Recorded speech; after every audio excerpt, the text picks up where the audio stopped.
A mid-size, 5-seater crossover SUV that you will enjoy driving is the Ford Edge. It shares a platform with the Mazda CX-9 and its luxury twin, the Lincoln MKX. The Edge offers a stable ride, sporty handling, and a comfortable feel. The interior is spacious and inviting. There is more than enough room in the back seat. With the 2011 facelift, Ford added an upgraded interior and an 8-inch touchscreen option for My Ford Touch. For 2012, front-wheel drive trims now offer the 2.0-liter EcoBoost 4-cylinder engine. Compared to other SUVs, a used Ford Edge is not very expensive, but is it a wise purchase? In this short video, we will discuss all the pros, cons, and reported problems of the first-generation Ford Edge. And before we start, please make sure you've subscribed to the channel. Power steering hose leak. A loud buzzing sound from the power steering pump when turning, a lack of steering assistance, and reddish or more like brownish oil drops on the driveway are indications that the power steering fluid is leaking. On the passenger side of the engine compartment, behind the coolant reservoir, is a power steering fluid bottle where you can check the level of the fluid. The cost of the power steering hose is not high, and the labor to replace it might cost you around 2 hours at the shop.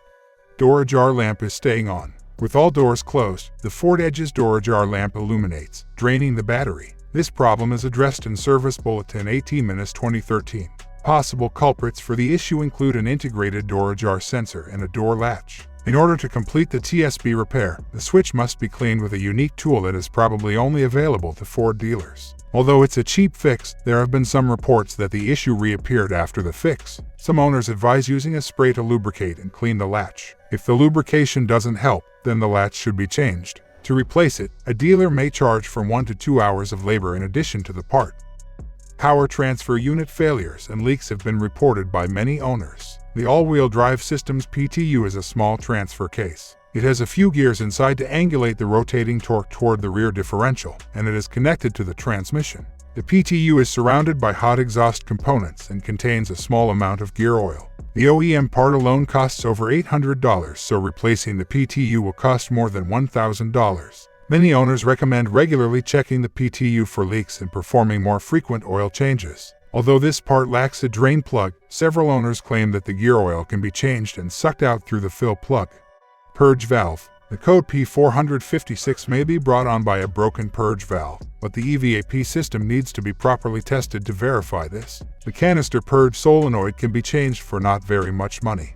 Brake booster. In accordance with Bulletin 13N2, Ford increased the brake booster warranty coverage for a few Ford Edge models from 2010 to 2013 to 10 years of service or 150,000 miles, whichever comes first. If you experience any signs of a bad brake booster, such as a hard brake pedal or a hissing sound coming from the brake pedal area, consult your local Ford dealer.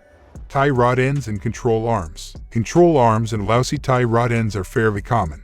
We advise having the car checked out on the hoist in a shop at least once per year because of this. Replacement of these parts is not too challenging.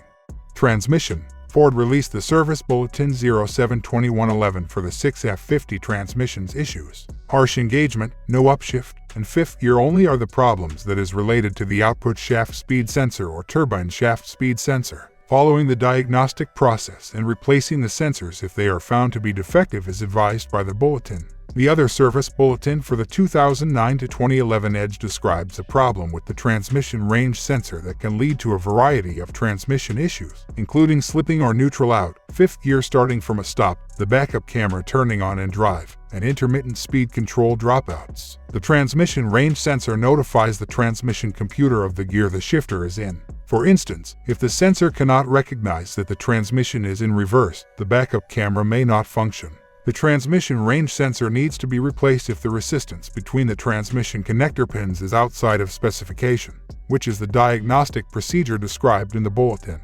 Spark plugs issues. One of the ignition coils could short due to old spark plugs, which would then compromise the PCM. Spark plugs should be changed at suggested intervals or earlier because of this. The labor and parts for changing spark plugs on the V6 Edge will run 1.5 to 2.4 hours. Engines.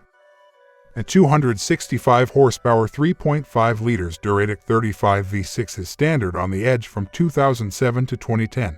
In 2011, the power of the 3.5 V6 engine was increased to 285 horsepower. The 3.7 liters Duratic 37 V6 with 305 horsepower powers the Ford Edge Sport from 2011 to 2014. Both are solid double-cam engines that are found in many Ford, Lincoln, and Mazda products. An optional 2.0 liters EcoBoost engine with 240 horsepower was added to the front-wheel drive Edge for 2012. The engine has 4 cylinders and is a gasoline turbocharged direct injection motor. Along with many Ford vehicles, some Volvo and Range Rover products also contain them. It needs to be well maintained to last, just like any turbo engine does. Timing chains are present in the 3.5 liters and 3.7 liters V6 engine, as well as the 2.0 liters EcoBoost.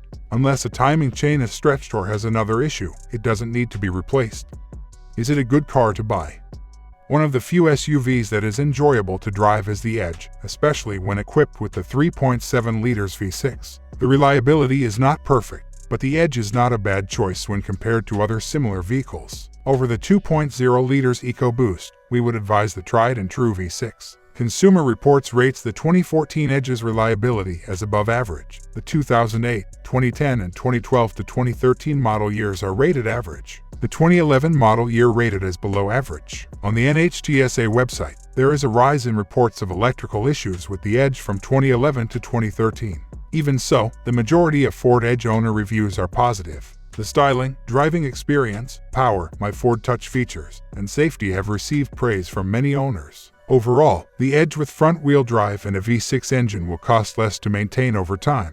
What to look for when buying a used Ford Edge? Test all electrical accessories, such as the power tailgate and the air conditioner, when inspecting the car on the dealership lot. Ensure that the sunroof can open and close easily. Verify the reliability of the backup camera if one is equipped. The My Ford Touch system had a number of problems in the past, including a black screen, sluggish response, freezing, and frequent reboots. While still covered by warranty, many owners had their software updated or their APIM module replaced.